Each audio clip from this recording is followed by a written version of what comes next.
Welcome, everyone. Thank you so much for being here, for joining us under less than ideal circumstances, but we just so appreciate you spending a little bit of your Monday with us, and it's great to see all your faces. We have a couple things that I want to just say at the top, and then I'm going to hand it over to Shoshana. Just one note is we are recording this. We don't typically record our meetings, but because this is a new platform and we weren't sure about people's accessibility needs, we'll be recording this and have that for folks. And we do have some attendees listening in as well. So all the task force members and staff have been promoted to what's called panelists in Zoom, so we can see your face and you can mute and unmute yourself. But we do have some folks listening in as well. And with that, I'm going to turn it over to Shoshana for some opening comments. Thanks. And Emma is actually going to do a little bit more on the Zoom logistics in a second too.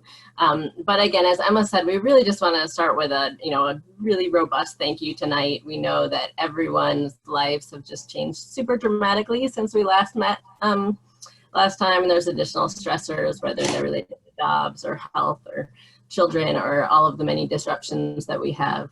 And so we just appreciate you spending, I know someone was saying they were already sitting in their chair for 10 hours today. So we appreciate you sitting in a chair and engaging with us virtually for a little longer tonight.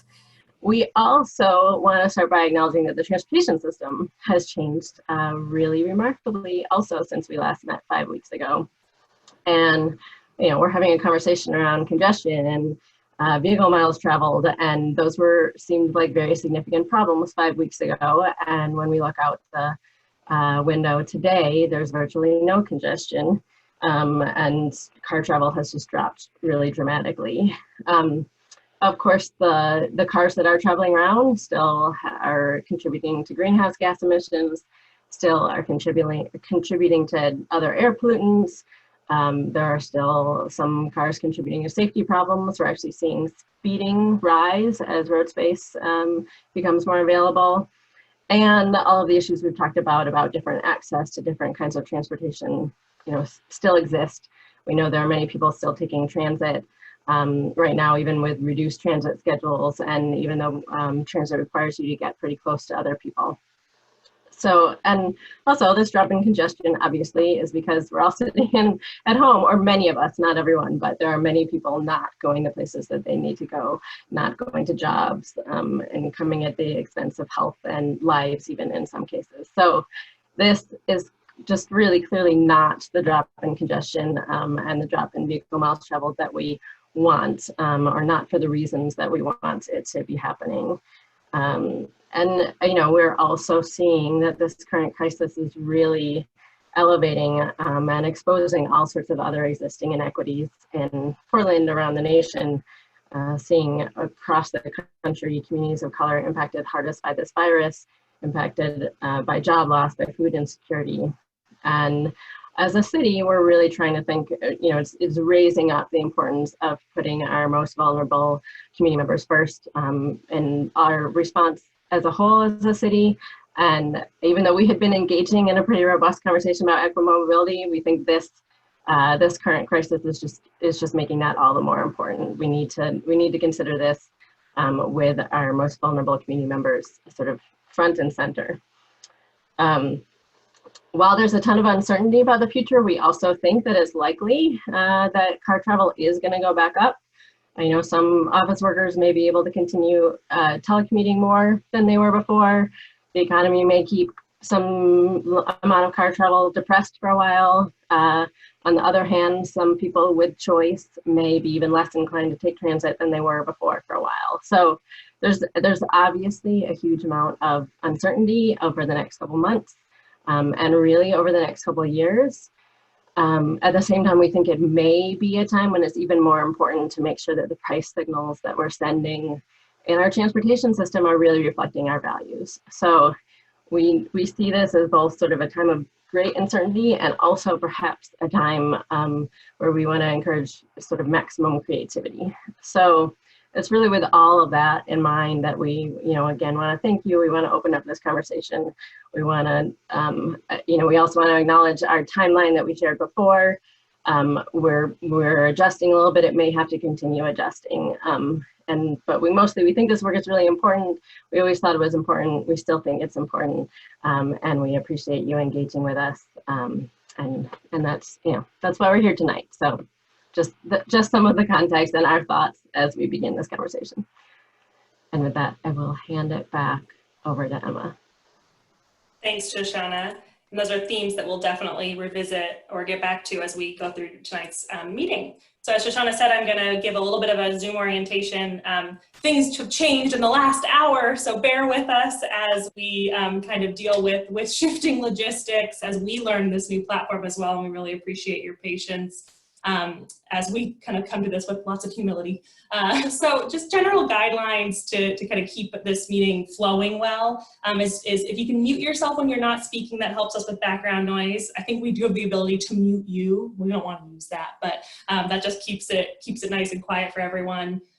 We've heard you definitely loud and clear in the last few meetings too about wanting to reserve time for discussion, and that's even more critical, I think, in a virtual environment where it can feel really one way. So we are going to ask, we're going to kind of try to breeze through quite a bit of content as a presentation to really preserve as much of this hour and a half for discussion, and we have some great discussion questions to go through with you. So we'll ask that you hold your questions and comments for those designated discussion times.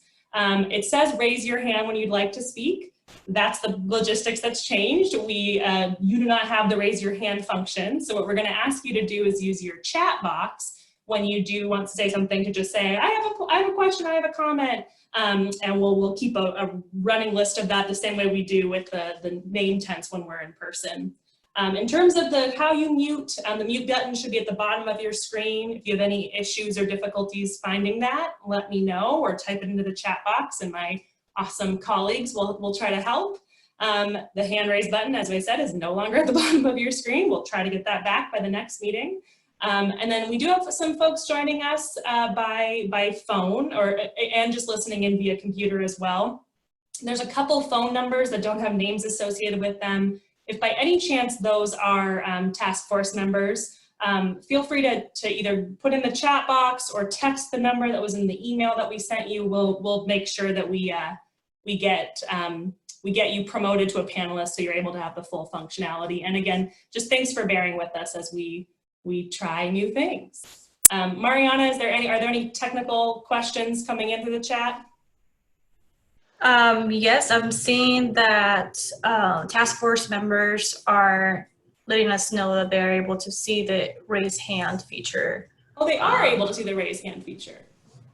Well, great. Well, then let's, or I'm seeing some head shakes. Sal raised his hand. What does it look like? So it should look like a little hand at the bottom, and I'm seeing multiple participants raising hands. So It is on the you were one of the ones participants that list. shook your head. Do you not see it? I do not see it. Emma, this is Eric. You need to click on, if you go to the bottom of your screen and it says participants, I think 41 currently right now, you'll click on that and it'll make available a panel on your right side of the screen where everyone's listed in that other participants view is where at the bottom of the center screen raised hand is available, or maybe to the right of the bottom screen, but that's where you see that functionality. So let's proceed this way, and I'm really glad to see that the raise hand function works. For those who can, let's use that. For those who aren't able to, which I think Stephanie is still having trouble finding that, then you can also use that chat feature. Stephanie, are you able to see the chat?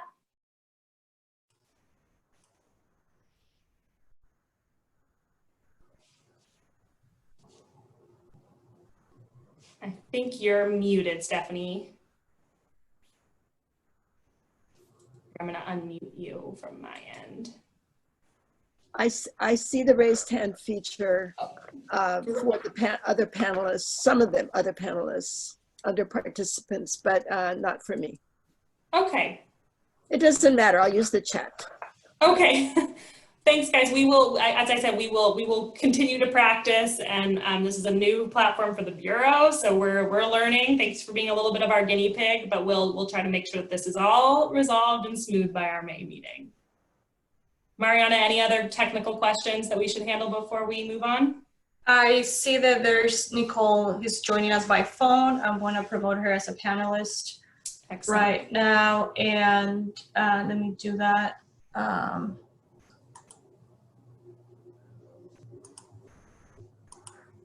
Oh, it looks like I am not able to promote her as a panelist.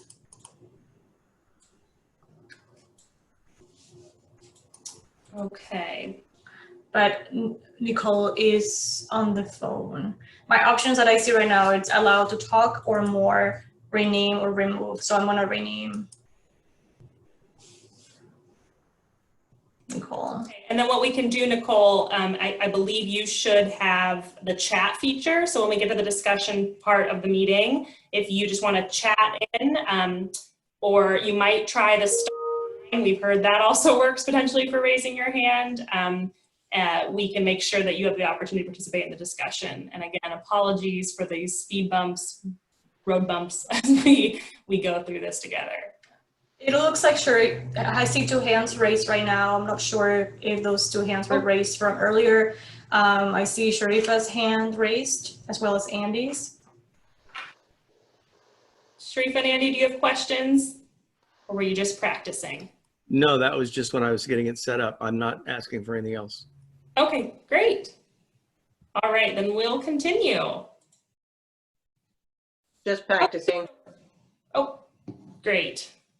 So our agenda for this evening is, as you've heard from our email correspondence, we're going to try to shorten this meeting a little bit, but we're going to give some project updates, both from our end, but also on ODOT and Metro's process as well. And then we're going to spend the bulk of our time, what we're kind of terming revisiting equitable mobility. So the last time we were all together in March, we had our great equitable mobility workshop. We didn't have a chance to debrief after that, so we want to share with you what we took away and some proposed revisions to the draft framework, share some information and some resources we've come across, and then, as I mentioned, save as much time as possible for dialogue among the group. Just for some general housekeeping, were there any questions, comments, or concerns about the meeting number 3 summary anyone wants to bring up? You can either raise your hand or use the chat function to let us know about that.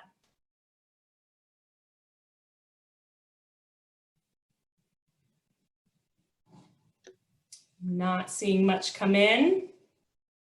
So going once, going twice, we'll call that final. Of course, with the new platform, if something does come up and you're not able to share it with us, just shoot us an email.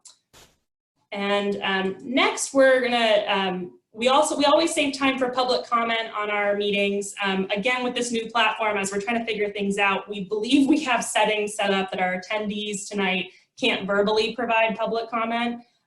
We are working actively in future meetings to enable that so that there can be that kind of verbal communication between you and members of the public. We do at all times have an email address for comments, poemcomments@portlandoregon.gov. We have not received any written comments since your last meeting through that email address, but anyone who's listening and wants to provide us a written comment, please feel free to do so, and we transmit those to the task force as they come in. And with that, I will give it back over to Shoshana for some project updates. Thank you. And I think we're on the next slide. So as I already said, for this particular project, we are slowing down just a bit. To start off, we're a week later than we originally planned this task force. And we're not going to address quite as many of the parking lot items that came up last time. We're going to hold those until May. We really wanted to, get our feet wet sort of in this new setting, concentrate on this equitable mobility conversation, and then come back to some of those things in May. And again, as I said earlier, we think that we will, at this point, we think we will continue sort of more or less along the path that we were started, but we just also know that we're going to have to be a little bit more responsive, and future topics may shift a little bit depending on how everything continues to evolve. And then just more broadly, we just wanted to mention quickly that, sorry, I was trying to move the participant list. I'm still getting used to this. you know, there are a number of ongoing conversations, not only at the city, but also specifically with PBOT about how do we meet the needs, the immediate needs of community members in the transportation system, and of course with the larger city in this moment. We're also having conversations about what can we learn this time, whether that's about things like telework and how that's impacting or may impact the future of transportation. Also, we're really critical to understand transit needs at this time and moving forward, active transportation, road space allocation, you know, bringing up additional questions on safety in the public way, all of those things. So we're trying to sort of be as robust as possible in our sort of understanding of the current situation and what that may mean moving forward. And again, sort of similar to what I mentioned earlier, how we can really use this moment to, as mobility sort of gets more and more robust again, how can we help to create a system that's more equitable and sustainable as it goes? So that's just a tiny bit about what we're doing. As Emma said, we also want to give you just a very quick update on both ODOT and Metro, and they are, we'll be spending some more time on this over the next couple of months, but both ODOT and Metro are really moving forward with their processes, and we just wanted you to sort of be aware of that right now, so that if you hear something, and we had told you, we would be sort of keeping you informed. We want you to know that it's happening, and we do intend to keep you much more informed moving forward. The ODOT project in particular, for those who haven't been following, has really already 2 or 3 years of history. And so I think it'll take a little while to sort of get everyone up to speed. One of the things that we specifically want to do, we'll be following up with an email after this meeting tonight or tomorrow, and sharing a letter that City Council sent out at the end of what was considered the last phase of the ODOT work. At that point, they were calling it the ODOT value pricing process. But the ODOT value pricing project, where they were looking at tolling on I-5 or pricing on I-5 and I-205. And maybe actually we could switch to the next slide, Emma. But we will send out a letter that City Council shared at the end of that process, and it's offered sort of qualified support for moving forward to the next phase of analysis. Again, there was already some process, and now they're beginning the next phase of process around this. And ODOT, during the last phase, they called it the value pricing project. They've now sort of simplified what came out of the feasibility analysis, and they're calling the ODOT tolling project. They are looking at tolling portions of I-5 and I-205. As you'll see, these were sort of the portions that were articulated in the last phase. And it's worth noting, especially on I-5, this is very early in the process, and I think right now it's very much subject to change. And again, we'll come back and we can have a much more robust conversation about this, but they presented earlier this week, what is today? I've totally lost track. They presented very recently at JPAC and at the big Regional Transportation Policy Committee. And so we just, again, want you to know that that's happening. And ODOT at a super high level, the goals of their tolling project are to both manage congestion and to raise revenue for congestion relief. And I guess on the next slide, this again shows the timeline here, and you'll see with I-205, they're actually moving forward right now with what's called the NEPA phase, or the environmental review phase, and that will go until about the end of 2022. With I-5, they're in an earlier phase where they're just considering alternatives between about now and the end of 2021, and then would do an environmental review phase. So it's still quite a while. They don't even specify sort of the next phases that are more about design and or when implementation would be. It's very far out. And again, we will provide more details and probably bring some of the ODOT staff in so that we can get you guys up to speed. And the idea, oh, are other folks hearing that? I think that was just, we're still trying to get Nicole in here as a panelist, and so we're troubleshooting a few things. Muted her again. So, sorry about that, Nicole, and sorry, Shoshana. Oh, yeah. I think the idea is that if we can provide enough information and understand sort of the major milestones in these projects, then would help to share that information with you so that you can share information with the city as the city continues to sort of show up and participate in those processes. So I think that's really really importantly, one of the other things that ODOT is doing right now is they are also recruiting for what they are calling their Equity and Mobility Advisory Committee. And the role of this committee would be to provide input and support to ODOT during their technical and environmental process. Specifically input on mobility and equity strategies as the I-5 and I-205 tolling programs go through the NEPA process. They're also looking to this committee to develop an equitable engagement plan and really support the implementation of this equitable engagement plan. So they have been recruiting for this for a little while, and they have extended, I believe, until May 1st. They'll be looking they're looking to build a committee with 15 members with representatives from the whole Portland metro area as well as Southwest Washington, both local agency representatives, transit and transportation mobility and equity representatives, historically underserved community representatives. And then they're recruiting for about 3 to 5 just general at-large positions. And this is the recruitment that closes on May 1st.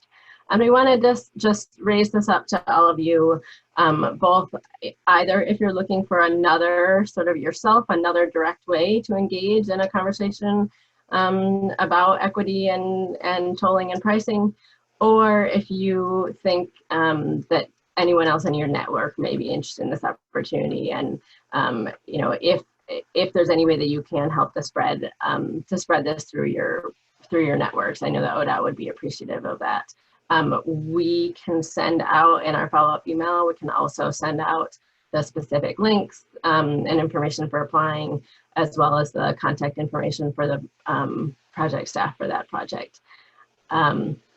And if, in addition to just helping to spread the word, we are continuing to think about how we can make sure that we're sharing information and sort of protocols for helping take the information that we're learning from all of you as we think about equity and pricing and make sure that that is being represented back to ODOT. And we may have a staff liaison in that committee. We're sort of still thinking through exactly how we do that, but we want to make sure that we're sort of building on the knowledge that we gain from you and representing that as the city shows up in that process. So if anyone is interested in participating themselves, we'd love to know so that we can help to think about how we can support you or support the information sharing back and forth. So that's the ODOT project, and I think I'm gonna roll right through so that again we can leave some time, more time for discussion. Also, so there are 3 projects happening at the same time. Also, Metro is doing what they're calling their regional congestion pricing study. And there it's to understand how the region may be able to use congestion pricing to manage traffic demand and climate goals without adversely impacting and potentially improving safety and equity. And that is specific how they framed that project. And this project is sort of called out in the region's regional transportation plan. And a priority of the Metro Council to do this. And this project is really more of a technical, or is definitely a technical analysis using Metro's, they have what's called the transportation demand model. So it's a modeling project where they'll be looking at different alternatives and trying to see from a technical perspective what may or may not happen. And this project at this point doesn't have any specific implementation next steps. It's more a policy analysis to help inform, future policy conversations. And one of the things that we're really excited about is we think the work that they're doing can actually help to inform our conversation as we get farther along. Metro is starting right now, and we'll be finishing in about the end of 2020, maybe early 2021, although there may also be some of their analysis that comes out earlier. And again, as we see what comes out, we'll share that, and hopefully it will help to inform our conversations. And the next slide. So they are, and I know we still, and we will probably get to this more in depth next time. We still really haven't talked much about different actual pricing mechanisms with this committee, we know. But just really briefly, the 4 things that Metro will be looking at are some type of accordion where vehicles have to pay to enter or travel around a particular area. Some type of what's called a vehicle mile traveled charge, where you have to pay based on the number of miles you travel, maybe some type of fee on particular roadways, or some changes to parking pricing. And they will be looking at all of these and evaluating them against sort of goals and performance measures that they have around congestion, climate, safety, and equity. And those are the 4 those 4 performance measures really came from all the deep work that they did during the regional transportation planning process. So they're sort of sticking with that and moving this along as part of their larger sort of regional transportation plan engagement and ongoing work. So I think those are just the super quick highlights of what's going on with those 2, knowing that we'll come back. We'll try to find ways to devote more time and really get into these and how they may be relevant to our work. But again, we just wanted to, since they both had a couple of public things starting to move, we wanted to make sure that you guys know about those. And again, we want to follow up and send you the specifically that letter that City Council sent at the end of the last ODOT process, because that's sort of, again, it was qualified support as well as outlining a number of the things that the city would want to see in a program design. And it is sort of guiding some of our thinking about this right now too. Thanks, Shoshana. So yeah, we'll follow up with the information about that letter, with information about the Equity and Mobility Advisory Committee, as well as the links to that recent JPEC presentation about actually all 3 projects we presented at JPEC as well. So we'll share all that information with you as soon as we can right after this meeting. I'm going to keep us going, clipping along, just again to preserve as much time for discussion. If you do have questions about the ODOT Metro work, please bring them up when we do pause for discussion, or we will be devoting a good amount of time at our next meeting to that, and can dive deeper at that point. I'm going to hand it over now to Michael Espinoza to talk through the feedback we received at March's Equitable Mobility Workshop. We're going to be showing on the slide sort of the high level proposed changes we've made to the framework. You might want to consult the PDF of the framework that we emailed out in advance of this meeting. It's also available on our website for folks who are joining us as audience members. But we'll summarize the big changes here. So Michael, over to you. Hello, everyone. It's great to see you. So feel free to follow along with that PDF. I'll go over some of those high-level changes that we've done to it. And, in poring over the notes from all the sections, it really seemed like overall all the major themes were captured in the draft framework that was presented on March 9th. So the other section that we had was left empty. And so I feel like that was reassuring that we were heading in the right direction. And you'll see that the framework really has those 2 main components, the who and the what. And it seemed like the who section was sometimes getting lost. And in that first version, it was placed at the bottom. So we moved it up to the top to really elevate it. That who section really carries through when we look at the whole framework, and when we're looking at the things, the what we care about. So setting up at the top is really reinforcing that the framework is leading with race. When we look at the descriptions and the notes for like how things were worded, it became clear that some of them were written kind of neutrally, and a lot of them were written with a direction that the vision would help us work towards. So something like safety, it was implied that we're hoping to improve safety. So there was some tweaks made there to make it really clear like what that verb was. And so it's like improve safety or decrease air pollution. So you'll see that changed throughout the framework.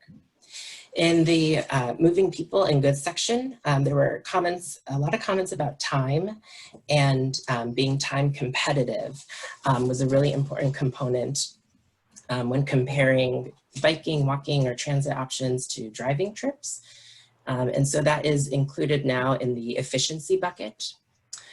Somebody wrote abundance of choice, and that phrase really stuck with us as a good way to describe that there should be a really good menu of an availability of options.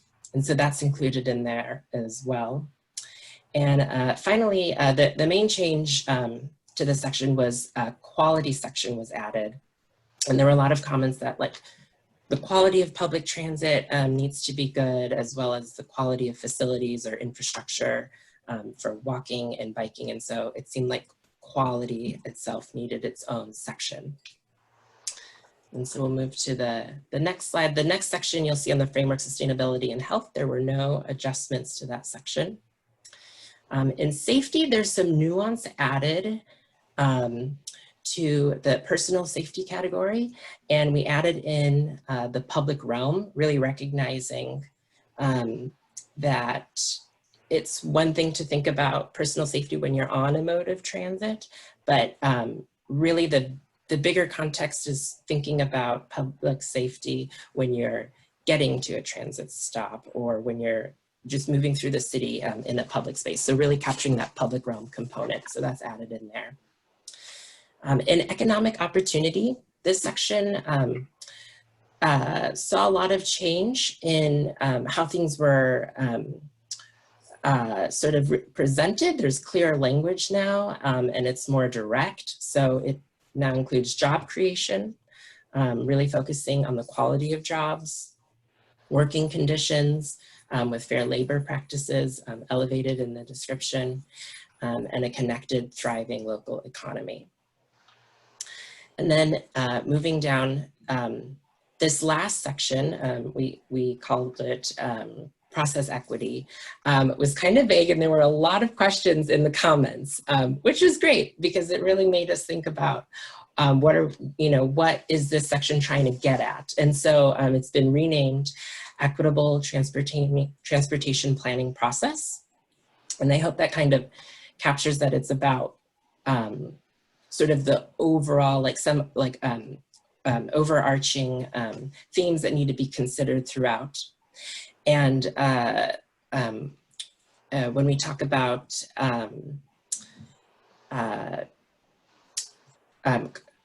the BIPOC community is called out at the top, but it also seemed like it was worth calling it out again in this section, and that the BIPOC community should be consulted and invited to share their perspectives throughout the process. And then the accountability and evaluation section was added in that transparency and decision-making is important from start to end, and a performance evaluation. Really going back continually or checking in is an important component when looking at different strategies. So those are the proposed changes to the framework. And I'll hand it back over to Emma. Thank you, Michael. So I promise we are mere minutes away from opening this up for discussion.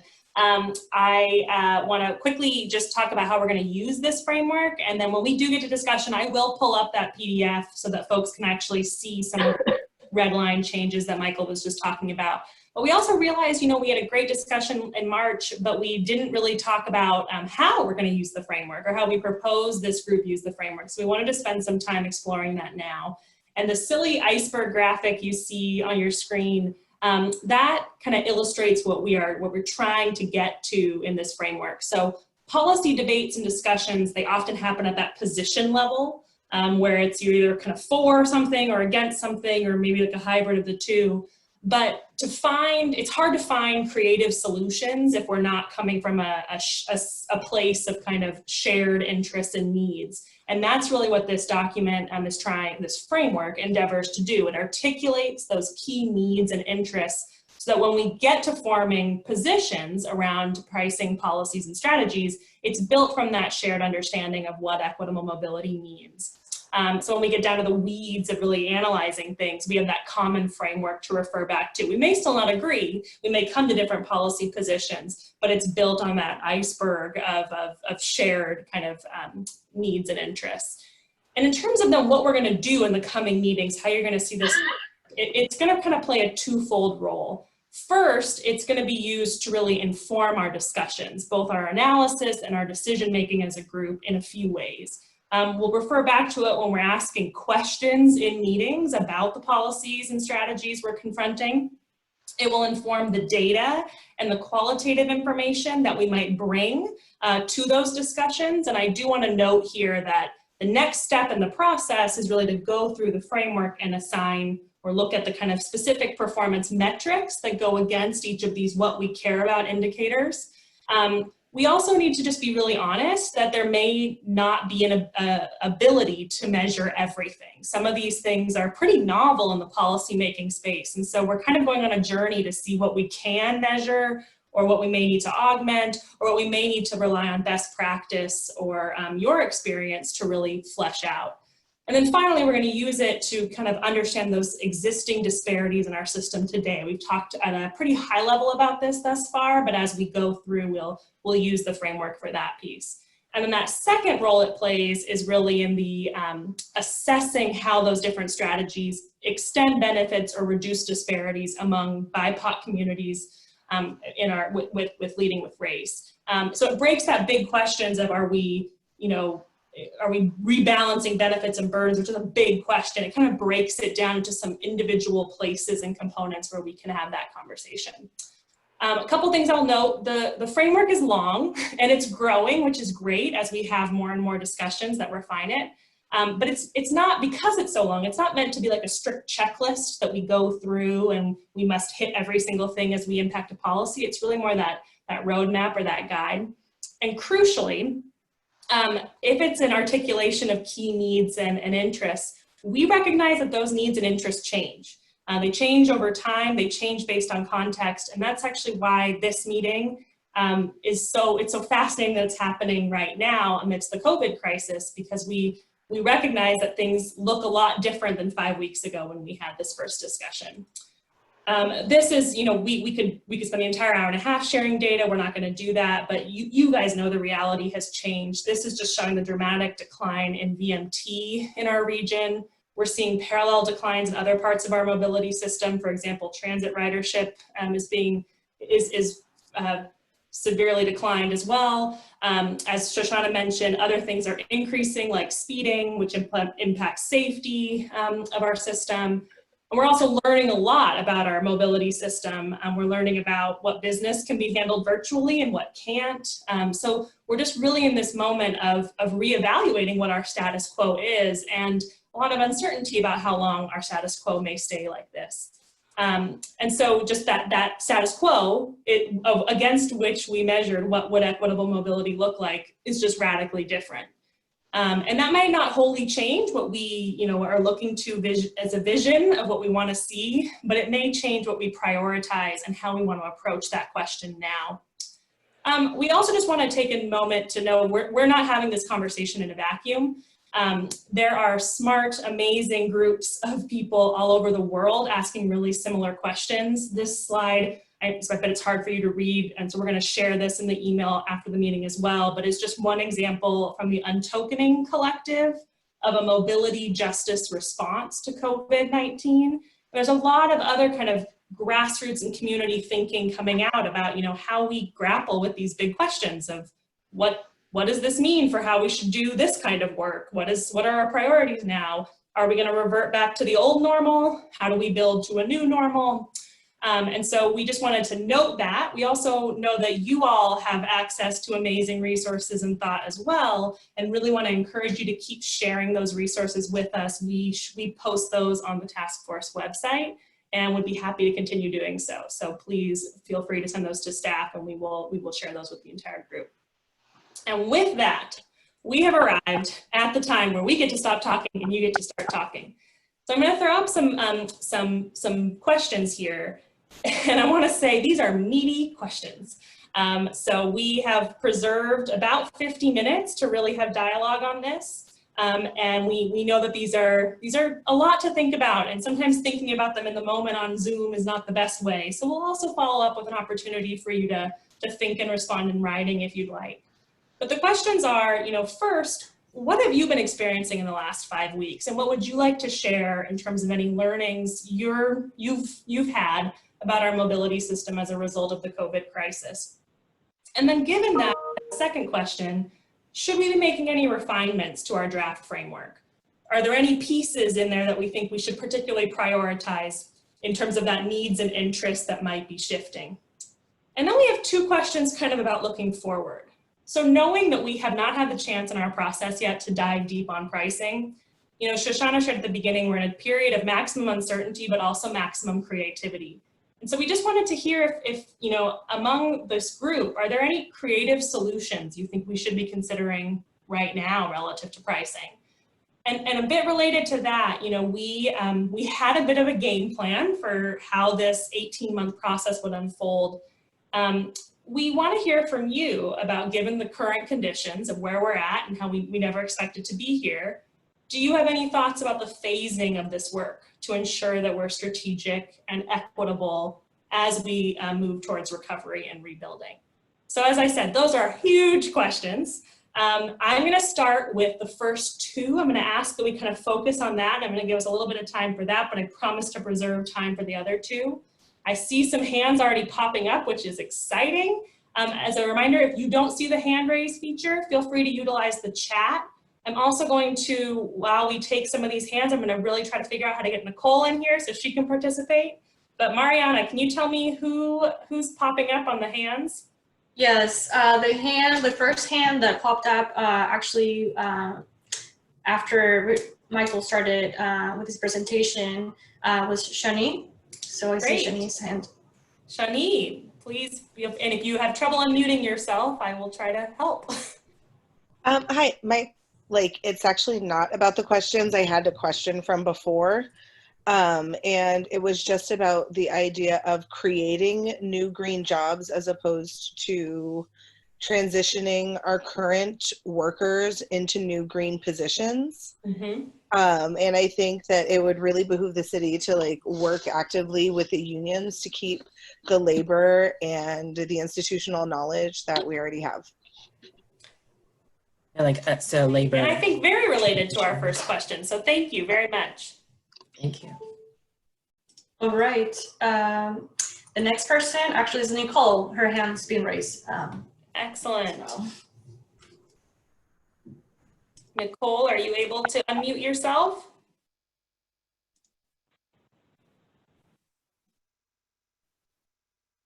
Can you hear us, Nicole? Okay, I'm gonna.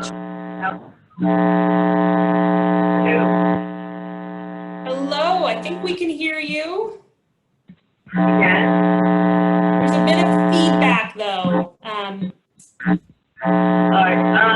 that better? How is it for others? Pretty bad, unfortunately.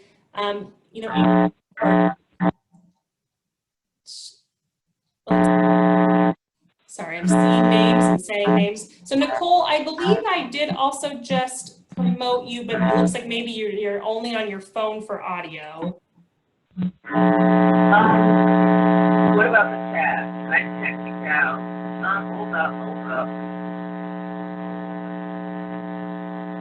If Nicole is on the computer and on audio, she should turn her audio off on the computer.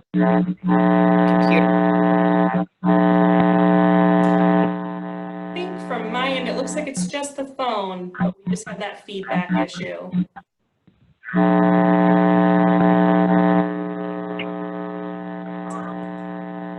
so we've got, Nicole says in the chat, we've got chat now, but the audio isn't on the computer. Yeah, I'm so sorry, Nicole. The phone is just giving us quite a bit of feedback.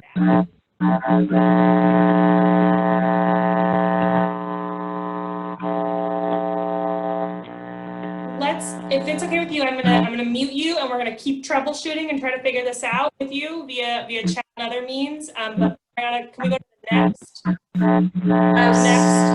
Absolutely. The next person is Bao.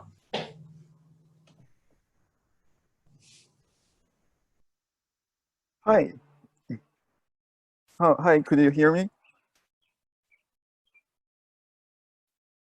Okay, yes, so let's see, I think I would like to address quickly about the first question.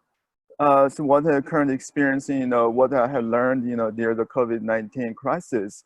I think primarily from a public transportation point of view. I think, as you can see, during this, unprecedented crisis, we can see how public transportation becomes the last line of, transport for many critical essential workers, grocery store workers, doctors, nurses, when, maybe we don't, when you don't have any other options, I think the public transportation really play, I think, this critical role in keeping really society operating. And I think, as Jerry Walker recently pointed out in the City Lab article, is that the public transportation basically help, keep our civilization going, during this crisis. So, at the same time, I think we, as society, treat public transportation probably as a point, as like a business. So the funding, I think the flaws that the inheritance system now has become very evident. As of course, we can talk about this later, but my point is that when we look at it, when we strip out layers, come to the most fundamental transport, I think public transportation really needs more support, beef up in terms of financial systems, and in terms of how we think, design, pricing, how we can use also the incentive side to really make it a robust system. That's it. I'll yield back to you. Thanks, Bao. I really appreciate that. Those are really thoughtful comments. I do want to acknowledge that I'm so sorry, Nicole, about the audio troubles, but Nicole has typed in a question in the chat about alternatives to pricing and how we got to this point, and were other alternatives considered before considering pricing, which is inherently inequitable. Shoshana, do you want to respond to that, or would you like me to respond? Sure, I can start, and we can you can add. I guess so. We do want to be clear. This task force is called the Pricing Options for Equitable Mobility Task Force, and so we are considering pricing and a range of pricing options, but we haven't decided on anything yet. And sort of that's part of the conversation that we're hoping to have with all of you, or that we are having. And starting with, if we're going to evaluate if pricing could be done equitably, we need to have a sort of a baseline of what would equitable mobility mean, which is the part of the conversation that we're in right now. So it's definitely, there is nothing given in the pricing conversation yet. I think, some of the information that we presented earlier in the task force meetings is about a lot of the inequities that exist right now. So we think that it's an open question of if pricing is inherently inequitable, or if there are ways that we could price parts of the system in just a different way than what we are pricing right now. And depending on where we price and how we use the funds and what accompanying policies we sort of add with it, it may actually be equitable. So that's that's really sort of the heart of the discussion that we're having here with you right now. But that's the question. Thanks, Shoshana. And to that point about alternatives, I think that another message we've tried to share in previous meetings and will continue to explore was actually kind of one of the things we were hoping to talk about in April before COVID was that the pricing conversation isn't happening in a vacuum. It's happening alongside a lot of other conversations with the Bureau, the city, the region, and beyond about those kind of complementary mobility strategies. A lot of the things that Bao was talking about, other ways, you know, be they incentives, be they infrastructure, be they programs that are all pieces of the puzzle to potentially advance that equitable mobility system. And how do they interplay with one another? Pricing and incentives, pricing and programs, all those types of things that we want to explore. But to reiterate, nothing's been decided. That's exactly the journey we're on together. Mariana, who's next on the hand raise queue? Vivian is next. Vivian. Hi all, my internet's been spotty, so I hope that this will come out clear to you all. I've got two things in response to this first discussion question about experiencing and learning about our mobility systems as a result of the COVID crisis. I think one is in my everyday work, I engage a lot with monolingual Spanish speakers, folks who are linguistically isolated and actually don't have a lot of mobility options as is currently in their daily lives. And because information access about this particular crisis and social distancing and the guidelines have changed and have been confusing for folks to interpret. Just want to emphasize that linguistic access, you know, we've experienced a significant delay in getting information in language to people who need it in order to inform that. And the second is sort of a personal experience for me as well, which is that our public spaces and mobility is actually always contested space. And, you know, who we are really is impactful as we move through different forms of transportation. You know, I was street harassed actually, like really it ended in like in a really kind of awful way, just around my own neighborhood. And I was in, you know, I was running. And so even though that may be seen as like a free thing to be doing, you know, there's a cost to that because, you know, being who you are in your body, operating in a public space is subject to how other people feel about that at a particular time. And I think about, you know, community members who are sharing that they're fearful about going out to go get essential services like grocery stores, like going to a doctor's appointment, because they think they're going to be stopped and asked for a justification for why they're outside. That's misinformation that's being spread, and it's being taken advantage of because of this particular moment of crisis to further you know, limit mobility options. And so I think that's something that I'm learning and unfortunately personally experience, although there are folks who are experiencing that to a much greater degree than I am during the result of this crisis. So we should be learning from that and figuring out what we need to do about being as responsive as possible and inoculating some of the misinformation, some of the scams that are happening right now, and really letting agency leaders and our elected leaders know that like, even though things are very, very uncertain, that we need to act decisively and clearly so that people don't have this flip-flop experience, and that leaves a lot of room and space for interpretation and for other people to take advantage of that. Thanks so much, Vivian. Mariana, who is next? Shani is next. Shani. I don't think I was next because I jumped back in the queue after I just talked. I think a couple of people were ahead of me. Okay, let's do Stephanie. Okay, fine, I'll go. I just unmuted. I had two things I wanted to say. One has to do with the framework, and then the other one has to do with the first question, experiencing and learning about our mobility system right now. On the framework, under personal safety, we've got enhanced safety perceived by individual users in the public realm. The word perceived bothers me a little bit because perceptions can be off. You can think you're safe when you're not, or vice versa. Is there any way to, we want to make sure that people are safe, not just that they think they're safe, right? Is there any way need that word perceived? Or maybe we need to add another verb in there, that people are and perceive themselves to be safe. So that's one point. Yes, thank you.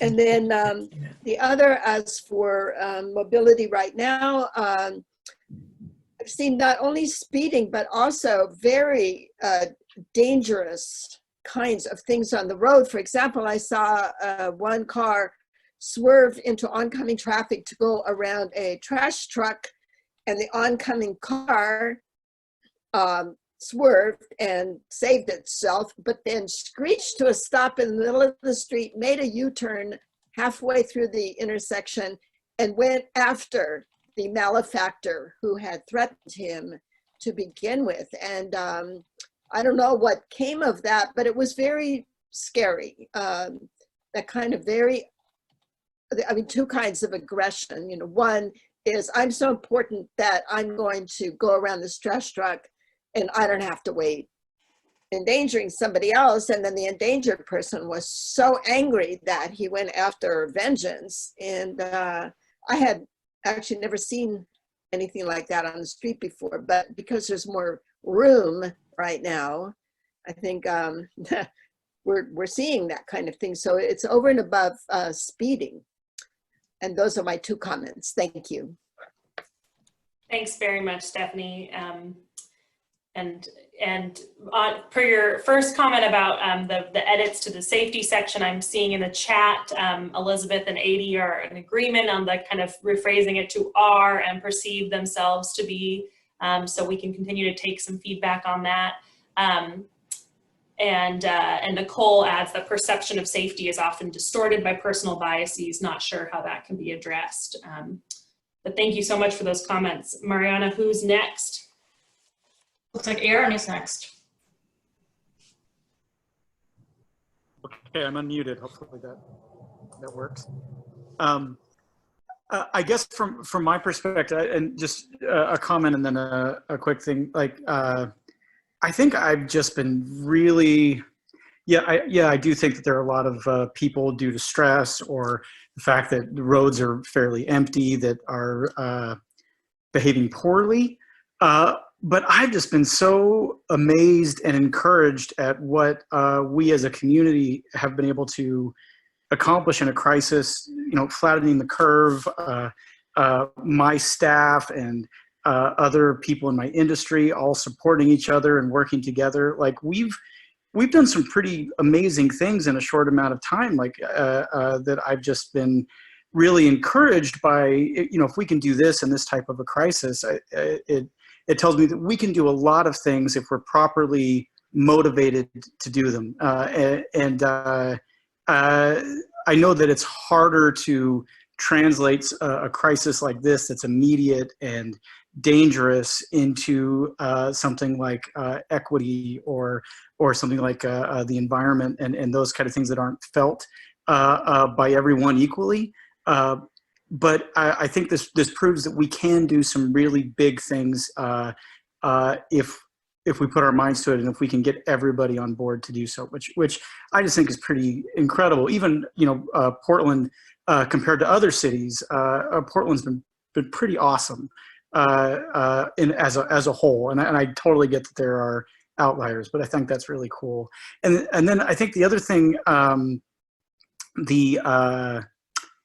that I don't think we've really talked about, like when we're talking about framework and health and safety and things like that. I think, at least for me, I've always based it on an assumption of like, well, the status quo will continue. And like, how is it in this situation now in terms of mobility and getting around? But this will not be the last crisis that Portland experiences, whether it's an earthquake or some other natural disaster or some sort of economic disaster or something like that. And are we considering not just how it is now or how it is in an economic booming time, but are we really taking into account, like, you know, what happens if we are kind of stuck in our homes for another reason?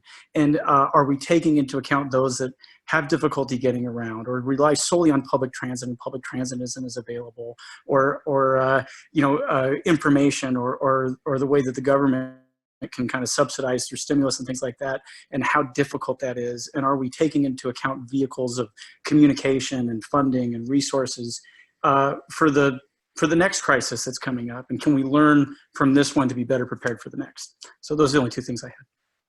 Thanks so much, Erin. Really appreciate that. I'm seeing more hands come up. We are at a half an hour left, and I really want to save time for that, those latter two questions. So I think, Mariana, correct me if I got this wrong, I think I saw Jonathan, Shani, Sharifa, and Monique. That's correct. I think we'll take them in those order, and then we'll move to those second questions. So Jonathan. All righty. You know, this falls under the category of something that's really obvious, but it's fascinating to see. It relates to the first point, and that is the tie-in between employment strategies and the demand for transportation, along with the size of the infrastructure. So, you know, before this all happened, we were talking about widening, and of course it's still a conversation, the freeway around the Rose Quarter and, you know, widening the streets and this, that, and the other. But then as we've changed how people are working, and admittedly, many people aren't working, but those who are, many of us, are working differently. And that has, of course, resulted in a different level of demand for the infrastructure relative to the size of the infrastructure. So a whole kind of tie-in between work and transportation usage, sizing, and then the impact on place is fascinating to see. And in some ways it's really heartening, because I think at the end of the day, if people want to talk about how to make transportation better, you know, however that is defined, then I think, you know, we've talked about in the past how part of that conversation is housing, of course, but the other part of it is work. And how does work take place? How should it take place? So I think that's been the primary takeaway for me during this time, is to really be mindful of the relationship between kind of transportation and work.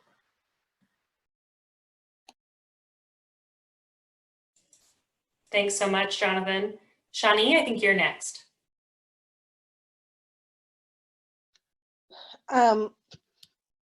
I think a big thing to discuss, and that I've learned and noticed, is that it's something I've noticed before, but just how critical public transportation is, and that people will always need it. It doesn't matter if we have a stay-at-home order. For some people, there's just no other way for them to get around, which has only emphasized how important it is that it needs to be free. You know, when they're talking about going cashless, that's so deeply, intensely inequitable. And then also shortening, you know, limiting bus service during a pandemic only further serves to congest the bus routes, putting everyone at more danger, as opposed to keeping bus service fairly regular, knowing that so many less people will be on the road, that would be a big way to kind of alleviate some of that, you know, just any of it. But it's just overall how we think about what people need first. Thanks so much. Sharifa. Hi, can you hear me? Okay. I was at the very beginning of this thing, like the first day after my daughter's school was shut down. It reminded me of the 90s. And then a couple of days later, it started to feel like the 90s on a Saturday morning. And then a few days later, it started to feel like the 90s on Christmas morning. And it's just strange sort of kind of going back in time, especially for me living on the Inner East Side, or close in or whatever. It harkens back to a time when it was just emptier here. And so it sort of leads me to think about migration patterns and what the city is gonna look like. I do wonder if it's gonna empty out a bit, or are we gonna have a lot of people from bigger cities moving here? And I think we don't know what is gonna happen. It is something that I think we need to be prepared for both. Also, I'm surprised how many people I see walking, which I think is pretty cool. There was something else I was going to say, and I can't really remember. I do have concerns personally because I saw what happened with public transportation during the recession, on how just susceptible transit and TriMet is to the economy, and it would, and to people paying. And it seems like there needs to be something better to ensure something that is, quote, the big word of the COVID, is essential. And like for the bus line that I help advocate for, my biggest fear is that they're going to be like, so sorry, can't afford it anymore. Boom. And so that's something that scares me. And I don't like the idea that our transportation is so susceptible to economic forces. And that's it. Thanks so much. All right, Monique, we'll take your comment, and then I want to encourage folks to keep joining the hand raising queue, but I really do want to get some responses to those second questions too, about kind of looking forward. And thanks so much for the really, really great comments thus far. But Monique, over to you.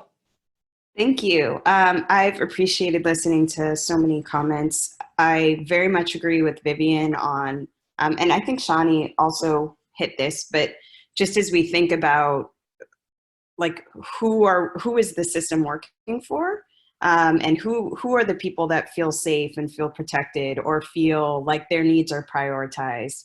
I also am encouraged by seeing how we've tried to rally around the restaurant industry, but at the same time, I don't necessarily see it as visibly for other people or other industries. And so to me, what that means is the equitable part of this is really important, because I think the downside of this is providing more exposure to vulnerable people in our economy. And so for bullets 2 and 3, I think this type of conversation and this type of project is even more important, as the vulnerable populations are bearing more of the brunt of this.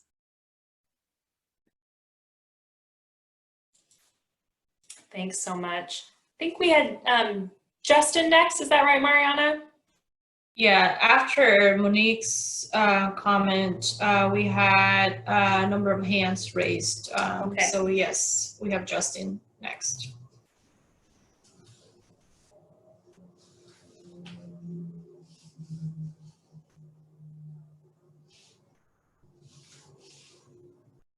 Justin, if you can hear us, you might be muted.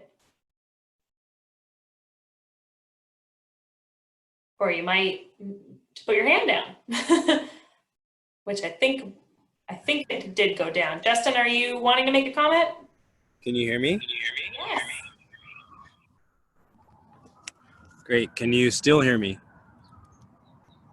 Yes. Okay. I'm having trouble with my audio, obviously. Let me turn on my video. Okay, great. Yeah. Yeah, so, I raised my hand before, or when Shani was speaking and before Monique spoke, but I think they hit on a lot of the kind of things that were, that I'm connecting together between our work and the current crisis. It really brings to the top the quality. I know we've talked about transportation time, like parity, that it is really important that people who are underserved, obviously we need to put that first. I think we agree on that, that we need to serve the historically underserved. But I think when we dig deeper to understand, well, what does that mean? What is the outcome? The outcome is that you can't be penalized because you can't afford a car. So you have to have transportation time parity. But you also have to, I think we talk about this less, you also have to have equal quality of transportation. And that it has to be comfortable, it has to be clean. And I think that comes to the forefront for me in a health crisis like this, where I think Shani mentioned that when you reduce the number of bus routes, you increase the crowding for those underserved folks.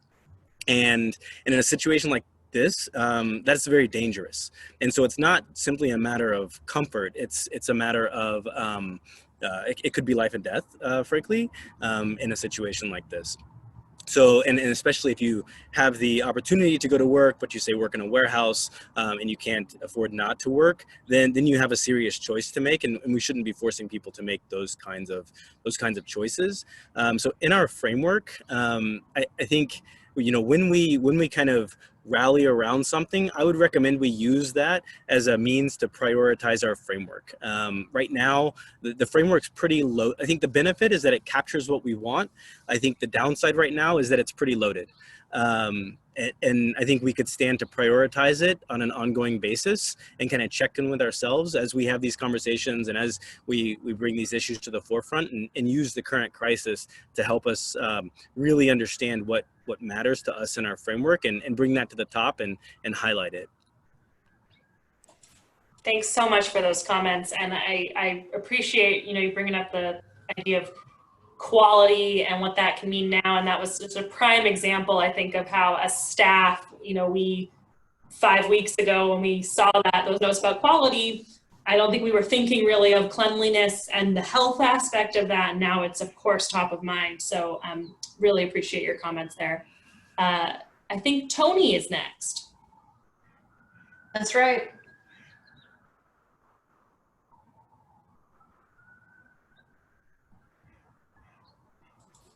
Tony, you might be muted. I tried to use the space bar thing, it didn't work. This is item for the second half of the questions. And I think I was thinking right early on in the crisis that we've had this policy of performance pricing for metered parking downtown that's been on the books for a couple of years that has not really gone into effect. The city hasn't adjusted rates over the last 2 years as demand for parking has increased. And partly because there's this political aspect to it of, you know, city council has to approve, they have to do these studies, and then city council has to approve these rate increases, and that all takes a long time. And it really made me think that that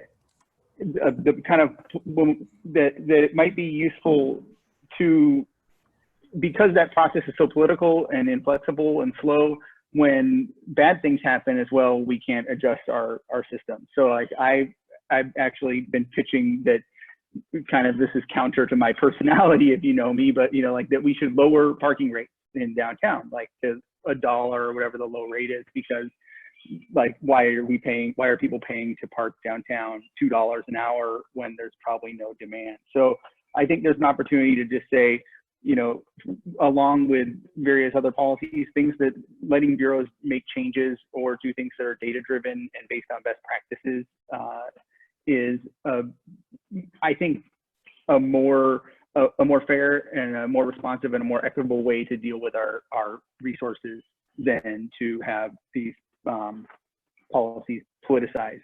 So that's one thing, is I think that we could recommend, or at some point, I think the city should be just accelerating letting TBOT staff manage the street based on conditions that exist. And another policy I think that might be useful, this is not quite as critical, but still like is, excuse me, hold on. My neighbor really decided to get noisy right now. It's distracting me. Is a parking cash out policy. I've sent a couple links to Emma about this, which is the idea that if your employer voluntarily already pays for parking as a transportation option, that they should have to provide a cash equivalent to employees. So it's a cost neutral policy, but I think that that's relevant in this time, particularly in that there are a lot of employers who are still paying for parking for employees that aren't driving, and this could be a way to not only you know, provide some more flexibility there, but as we come out of the crisis, if employees have options to get cash to take other modes, like to pay for, you know, a bicycle, or to just be more flexible, some of those benefits we're seeing right now and forward. Are two policies, and sorry, that was a little disjointed. I was really distracted.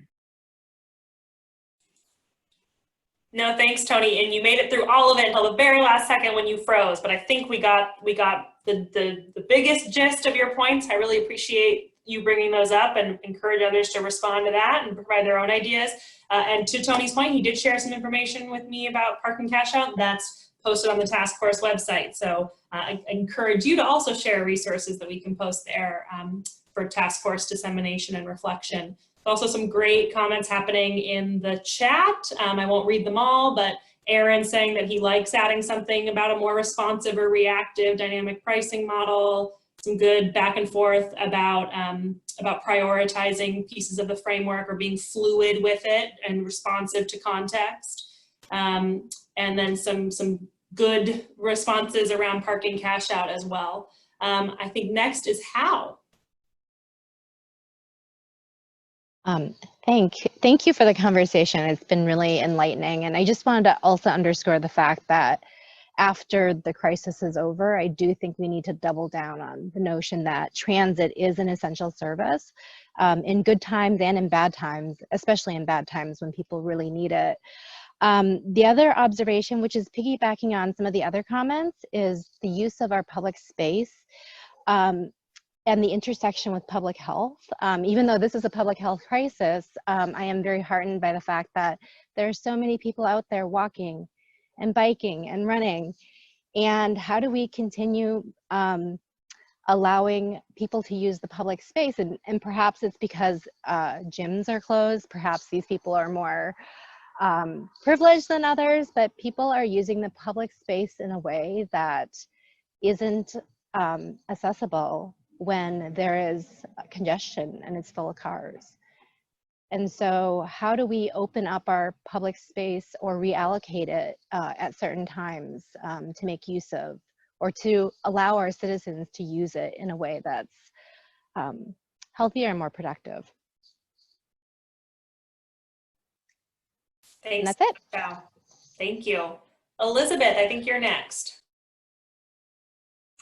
Yeah, my comments were actually along similar lines. I know that, you know, particularly in areas where access to parks and public outdoor space is more limited, the city of Oakland has actually closed streets through vehicle traffic. So it's still open to local vehicle traffic. But that enables people who live in areas that don't have as much access to outdoor spaces, or even just in neighborhoods that don't have safe sidewalks and things like that, to be out in the street and exercising and walking. And just curious to know if that's something that PBOT has considered. It's not a pricing mechanism, but is something that could be really interesting in the meantime. Thanks very much. Shoshana, do you want to provide any response kind of about what PBOT's been thinking about in that space? Sure, just briefly, you know, we certainly have been thinking about it. I think we are trying to make sure that any actions that we're taking right now are really centering equity and sort of keeping the most vulnerable users at this time in mind, and also thinking about sort of phasing and leading first with what was most critical for public health, and then, you know, what changes do we make moving forward as mobility increases a little bit more. Other than that, you know, there's we're sort of considering still. There's a dynamic conversation. Thank you. So I think we've gone through the hand raise queue, and I really appreciate this. This is just a super helpful discussion. I'll kind of recap some of the things that have come up, and give folks a little bit more time to think. And if you particularly want to chime in on that last question, I think about phasing. You know, as I said, we're in a little bit of a space of kind of going back a bit to the work plan and thinking about how we sequence things going forward. I think that there's been so much rich contributions already that we'll take into consideration as we kind of plan the next meeting and next few meetings. But if there's other comments people want to share about kind of how fast, how slow, what do we want to prioritize, we'd really appreciate hearing it. Just to kind of recap some things we heard on the first couple questions is just the importance of information access and the inequities there in terms of linguistic access, confusing information and guidelines, and who is able to process through that confusion and who has the bigger barriers in terms of linguistic access. Great conversations around safety, personal stories of safety in terms of speed, in terms of profiling, in terms of other things, and then also some suggestions to how we might tweak that language in the framework itself. Some good comments about the power of community come together and make behavior change when situations require it. Great comments about sort of planning for the worst, disaster preparedness, planning a system that is resilient to that. I think those are also a little bit related to what we define as an essential service and then how we support those essential services like public transit so that in times of crisis they aren't as susceptible to these changes. The critical importance of transit is a thing that's come up. It's come up in our past conversations as well. We're definitely tracking that. Interesting about kind of going back in time, how this looks like we've gone back, but what does that mean when we also look into the future and thinking about migration patterns.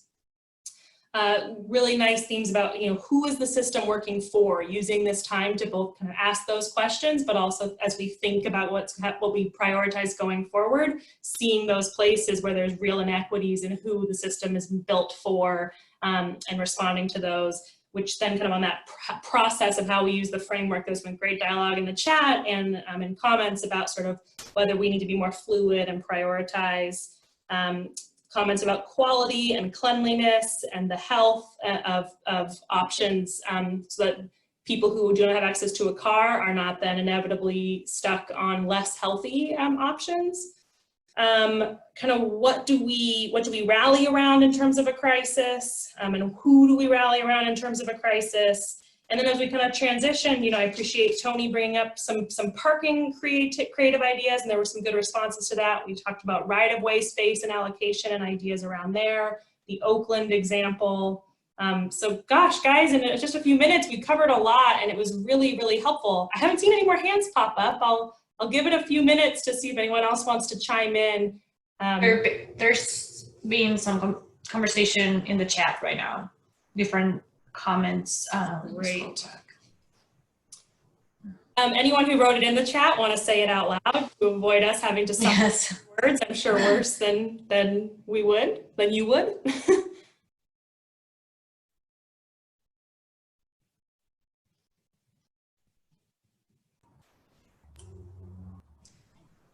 Great. Tony or Aaron or Justin, you want to share any of the things you've been putting in the chat? Sure. I just think that in regard to phasing, as I mentioned in the chat, that smart trips, I believe, is kind of based on this idea that when people move, they're more open to changing their commute patterns because their routine's been disrupted. And so I think that there is an opportunity when we start coming out of this, whether that's in one phase or multiple phases, to try and that people will be open, I think, to changing their behavior. So whether that's through pricing or other mechanisms, I think the city really should be trying as hard as possible to like capture as much good out of this as possible. Great, thank you. And I want to acknowledge Elizabeth's comments here about the phasing piece. Kind of it's hard to comment on that when it feels like every day is a new kind of frontier. So it sounds like there's sort of, I think when we opened this up for some creative responses, there was really great generation of those ideas. So kind of sticking to a general schedule, but being open for that fluidity and that responsiveness and dialogue seems to be resonating with folks. But I'll offer once again, if anyone wants to provide any last comments. It looks like we have Aaron's hand has been raised, Addie's, and then Justin's. Excellent. Aaron. Yeah, I threw this in the comment already, but I threw a link into the study I found, but something I hadn't considered before. This study said that 25 to 30% of workers will be working from home several times a week by the end of 2021.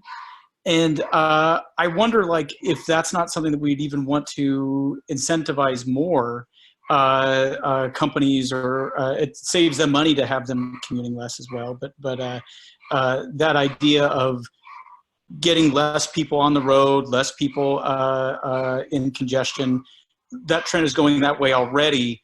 And we may even want to encourage that for those that have that ability. Thank you. And, you know, one of the, I think on Shoshana's slide of kind of what the city is doing at this time, I think we are in kind of a period of learning and kind of accelerating. I think we knew that telework was a growing portion of our mode split, to use a wonky term. But I think this has just proved that it'll probably grow exponentially faster than we anticipated, but that's also a real opportunity there if we're thinking about VMT reduction for those who are able to telework. Next would be 80. I just had a thought about, in terms of phasing this work, that the very necessary need now to think about public health gave me the idea that maybe it would be worthwhile for us to talk about public health, but all of the aspects of public health, not just COVID-related public health concerns, but how that those factors influence our ideas about what equitable mobility is in terms of people's access to more active modes, the air quality impacts. You know, there are these very big interconnected ways that transportation impacts public health. And I think maybe a more detailed understanding of that might help us both kind of stay in the mindset that we're all in, but also maybe have a positive messaging for whatever those behavior changes are that we want to encourage. That hopefully soon we're all going to be in a place where things will be changing again, and you know how we want to talk about the price signals or the cultural signals that we'll be sending about mobility in terms of public health. Thanks, Adi. I really appreciate those comments. I think we had Justin next. Can you hear me? Great. Yeah, so a lot of things definitely been said, so I can just draft off of some of these ideas. I think, you know, it's a time for a creative solutioning is probably right on point, in that maybe we could consider this particular phase like, I don't know, a new or different, or a phase that we wouldn't have considered ordinarily, and take this meeting and potentially the next 1 or 2 meetings to digest what's happening and really like harvest the learnings that we can get, whether it's the implications of, or the connections between transportation and public health, whether it's the, you know, how this has shined a spotlight on race and inequity. And it's going to take us some time to incorporate these ideas and understand what they mean, and like really tangibly integrate them into our framework so that we can make decisions using this new information. So I think it's a great idea if we deliberately take some time to be creative and understand the current situation. Great, thank you. That's a great point to end on, and we'll definitely take that comment and all these comments to heart. Really appreciate the contributions verbally and in the chat. This is great. Clearly a topic that we all, you know, really have a lot to contribute about, and I think that you're absolutely right, Justin, that creating that space will be something that we prioritize going forward. It is 7:30 and we want to get you out of here. Our next meeting, we're back on that kind of second Monday of the month schedule, so May 11th. It'll be via Zoom. We'll share the details for that and hopefully have a few of the technical kinks worked out. And so in terms of the topics, as we said, you know, we're in a bit of a journey of evaluating exactly what comes next, but we're definitely going to provide more guidance on the recommendation process and follow up on some of those parking lot items from before, as well as the decision point milestones. And then we were planning to talk a little bit about the pricing landscape, including some of the strategies to explore with this group, knowing we dove right into creative pricing ideas when we haven't really talked pricing strategies yet with this group. So we'll save some time for that, and also provide another update on the ODOT and Metro processes as discussed. But I just want to say once again, thank you so much for spending part of your evening with us. I hope you all stay safe and healthy, and just thank you so much for your time, contributions, and energy that you're giving to this process. We so appreciate it. Thank you.